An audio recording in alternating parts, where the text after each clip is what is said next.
أعوذ بالله من الشيطان الرجيم بسم الله الرحمن الرحيم ما كان لبشر أن يؤتيه الله الكتاب والحكم والنبوة ثم يقول للناس كونوا عبادا لي من دون الله ولكن كونوا ربانيين بما كنتم تعلمون الكتاب وبما كنتم تدرسون ولا يأمركم أن تتخذوا الملائكة والنبيين أربابا أيأمركم بالكفر بعد إذ أنتم مسلمون صدق الله العظيم. ویسا آیات میں یہودیوں کی اور عیسائیوں کی خیانت بیان کی گئی. دینی دنیاوی مالی خیانت کرتے ہیں اور زبانوں کو مروڑ کر الفاظ کو ایسے بدلتے ہیں کہ جس سے ان کا معنی مفہوم بدل جائے اور اپنی مرضی کا معنی پیش کرتے ہیں. تو حالانکہ یہ بات جو وہ بیان کرنا چاہتے ہیں وہ کتاب میں سے نہیں ہے, اللہ تعالیٰ کی طرف سے نازل کردہ نہیں, یہ ان کی خود اپنے اختراع ہے, اپنے گردہ باتیں ہیں. تو اللہ پر یہ جھوٹ مانتے ہیں, اللہ کی طرف نسبت کرتے ہیں. پہلے یہ بیان ہو گیا کہ نجران سے عیسائیوں کا وفد آیا تھا جس میں پادری بھی تھے, وڈیرے بھی تھے, ان کے چودھری اور صاحب رائے لوگ بھی تھے. آپ صلی اللہ علیہ وسلم سے آ کر بحث مباحثہ کرتے تھے کہ آپ ہمارے نبی عیسیٰ علیہ السلام کو برا بلا کہتے ہیں کہ وہ اللہ کے بندے ہیں, اللہ کے رسول ہیں. آپ صلی اللہ علیہ وسلم فرمایا یہ تو برا بلا کہنا نہیں ہے, برا بلا تو تم کہتے ہو جنہوں نے ان کو خدا کا بیٹا کہا ہے یا خدا بنا لیا ہے اس کو, حالانکہ وہ تو اللہ کے رسول اور اس کے بندے ہیں, اس کی طرف سے پیغام رساں ہیں. تو اسی دوران آپ صلی اللہ علیہ وسلم ان سے بات کر رہے تھے, بحث مباحثہ طول پکڑ گیا. تو آپ صلی اللہ علیہ وسلم نے فرمایا کہ اگر تم نہیں مانتے تو پھر مباہلے کے لیے تیار ہو جاؤ کہ تم بھی اپنے اہل و عیال کو لے آؤ, میں بھی لے آتا ہوں, اور ایک میدان میں جمع ہو کر ایسا شخص جو جھوٹا ہے اس کے لیے بددعا کرتے ہیں کہ اللہ اس پر لعنت بھیجے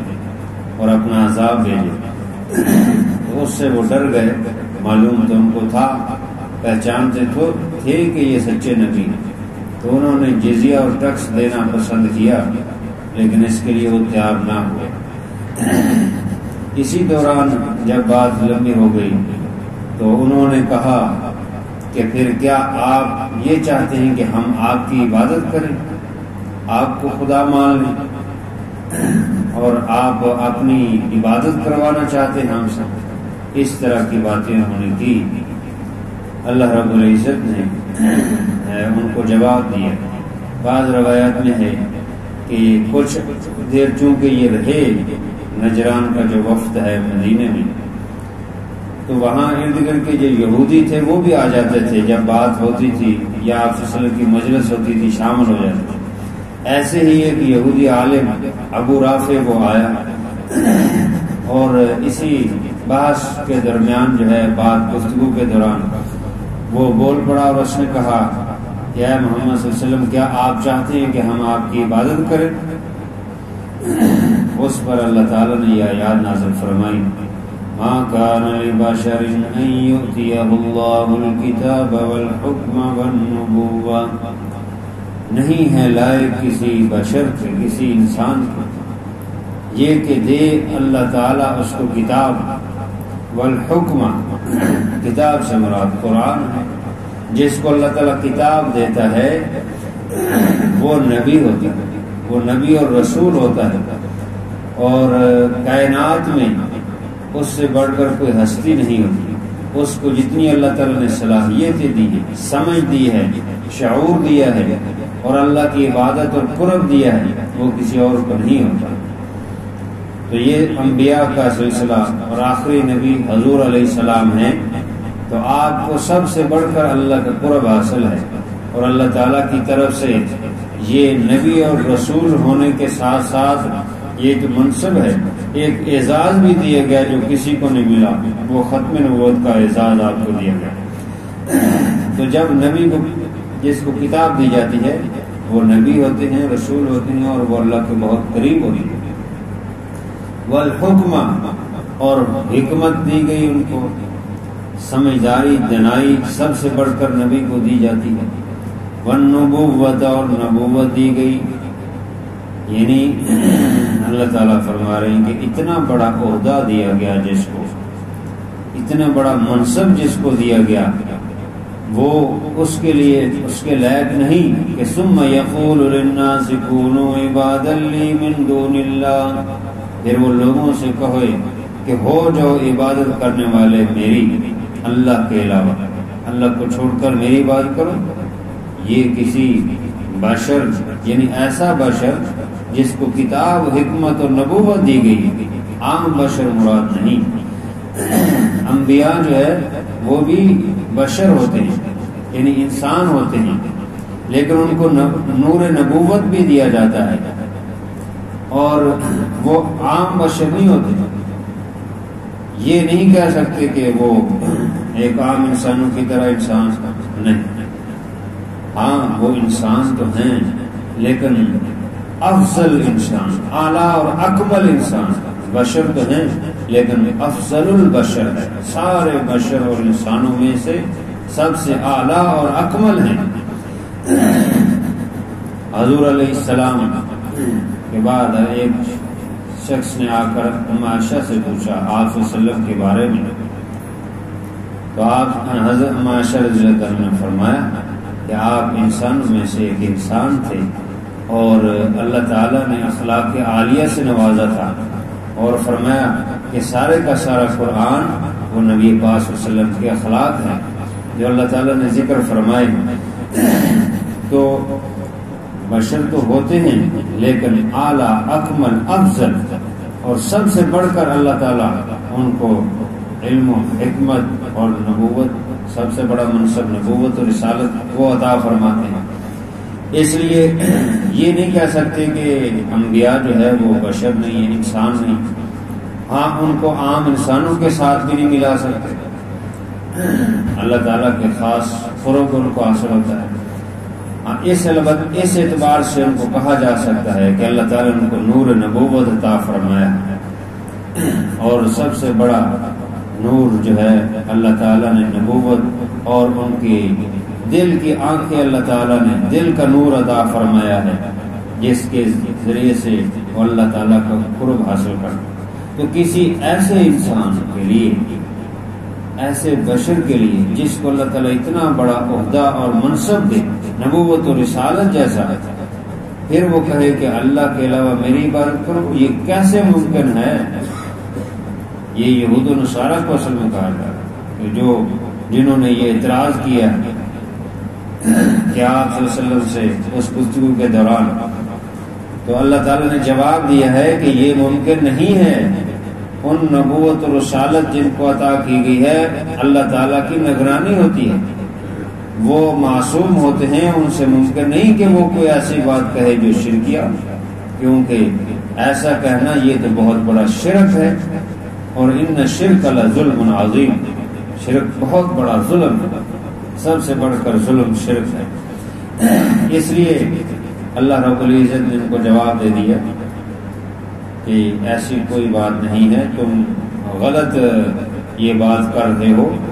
ہاں تمہارا جو حرکت ہے وہ درست نہیں، تم نے عیسیٰ علیہ السلام کو خدا کا بیٹا مانا ہوا ہے یا خدا مانا۔ وَلَكِنْ كُونُوا رَبَّانِيِّينَ بِمَا كُنْتُمْ تُعَلِّمُونَ الْكِتَابَ، اور لیکن ہو جاؤ تم، یعنی سب کو کہا جا رہا ہے، یہود و نصارہ کو بھی، مسلمانوں کو بھی، ہو جاؤ تم ربانیین، رب والے ہو جاؤ، ربانیین رب سے ہے، رب والے ہو جاؤ، رب کی عبادت کرنے والے بن جاؤ۔ یہاں بعض مفسر نے اس کا معنی کیا ہے ہو جاؤ تم اللہ والے، اللہ والے ہو جاؤ، اللہ کے نیک بندے بن جاؤ، اللہ ہی کی عبادت کرنے والے۔ اللہ کے نیک بندے لوگوں کو اللہ کی طرف لاتے ہیں، وہ یہ نہیں کہتے کہ تم ہمارے سامنے جن کو ہماری عبادت کرو، نہیں، وہ خود بھی اللہ کی عبادت کرتے ہیں اور اپنے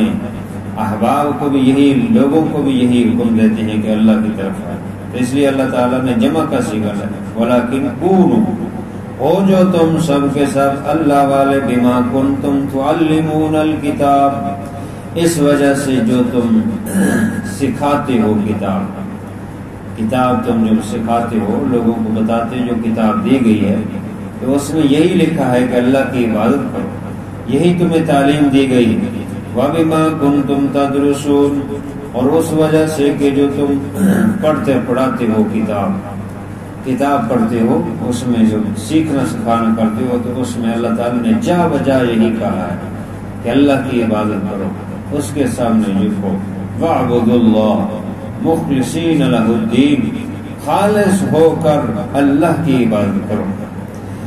لا تعبدوا الشیطان شیطان کی عبادت نہ کرو اور شیطان والے جو ہیں ان کی عبادت نہ کرو صرف ایک اللہ کی عبادت کرو. تو تم کتاب سیکھتے سکھاتے ہو پڑھتے ہو اس میں بھی تو یہی تمہیں حکم دیا گیا ہے. پھر جب عام لوگوں کو یہ حکم ہے کہ تم ایک اللہ کی عبادت کرو انبیاء کیسے ممکن ہے کہ وہ تمہیں یہ کہیں. اس لیے اللہ رب العزت نے صاف اعلان فرما دیا کہ تم بھی ایسے اللہ کی طرف متوجہ ہو جاؤ. تو یہ یہود و نصارہ کی جو یہاں واقعات ذکر کی جا رہے ہیں ان کی خرابی یہ مسلمانوں کو کہا جا رہا مسلمانوں کو بتایا جا رہا ہے کہ تم شرک نہ کرنا اور کفر نہ کرنا بلکہ ایک رب کی طرف ہو جانا رب والے بن جانا اللہ والے بن جانا اس کی طرف آ جانا. لیکن لوگ کہاں باز آتے ہیں ایسے لوگ موجود ہیں جو حلیے سے شکل و صورت سے بڑے نیک لگتے ہیں لیکن اندر ان کے شرک ہے. لوگوں کو اپنے سامنے جھکاتے ہیں سجدہ کرواتے ہیں پوجا کرواتے ہیں اپنے اور ایسے غلط کام کرواتے ہیں کہ الامان والحفیظ. اس لیے کتاب کی حفاظت کرنا کتاب کو سیکھنا سکھانا اور ایک اللہ کی طرف لانا یہ ذمہ داری ہے اس امت جو ہے لوگوں کو یہی کہے وَلَا يَأْمُرَكُمْ أَن تَتَّخِذُوا الْمَلَائِكَةَ وَالنَّبِيِّينَ أَرْبَابًا اور ان کسی بشر کے یہ لائق نہیں اسی پر عطف ہے پیچھے جو ذکر ہو گیا شروع میں کسی بشر کے یہ لائق نہیں کہ وہ حکم کرے تم کو کہ تم فرشتوں کو اور نبیوں کو رب بناؤ. یہ کسی انسان کے لائق نہیں اس کو اختیار ہی نہیں ہے کہ وہ ایسی بات کہے. اگر وہ کہتا ہے تو اپنے اختیارات سے تجاوز کر رہا ہے اور اس کی پکڑ ہوگی اللہ کا عذاب ہے بچنے سے. اَيَأْمُرُكُمْ بِالْكُفْرِ کیا حکم کرے تم کو وہ کفر کا بعد اذ انتم مسلمون بعد اس کے کہ تم مسلمان ہو. تو جب تم مسلمان ہو گئے تو مسلمان کا معنی فرما بردار اللہ تعالیٰ کی فرما برداری کرنے والا. تو اب تمہیں کسی انسان کے یا کسی نبی رسول یا کسی بھی انسان کے یہ لائق نہیں کہ وہ تمہیں کوئی شرک کی طرف یا گناہ کی طرف دعوت دے بلکہ ایک اللہ کی طرف اور کفر سے بچنا نیکی اور خیر کے کرنا یہی کام ہمارا ہے اور یہی ہم دوسروں کو کہیں. اللہ تعالیٰ ہمیں توفیق عطا فرمائے. الحمدللہ رب العالمین والعاقبۃ للمتقین والصلاۃ والسلام علی سید الرسل وخاتم الانبیاء والمرسلین. ربنا آتنا فی الدنیا حسنۃ وفی الآخرۃ حسنۃ وقنا عذاب النار. یا اللہ قرآن و حدیث کی صحیح سمجھ عطا فرما کے عمل کی توفیق عطا فرما. یا اللہ کمی کجی سے حفاظت فرما نیکی اور خیر کی طرف توجہ فرما گناہ سے کفر شرک سے یا اللہ حفاظت فرما. اپنی رحمت کرم کے فیصلے فرما سب بیماروں کو شفا عطا فرما. صلی اللہ تعالی علی خیر خلقہ سیدنا و مولانا محمد وعلی آلہ و اصحابہ اجمعین.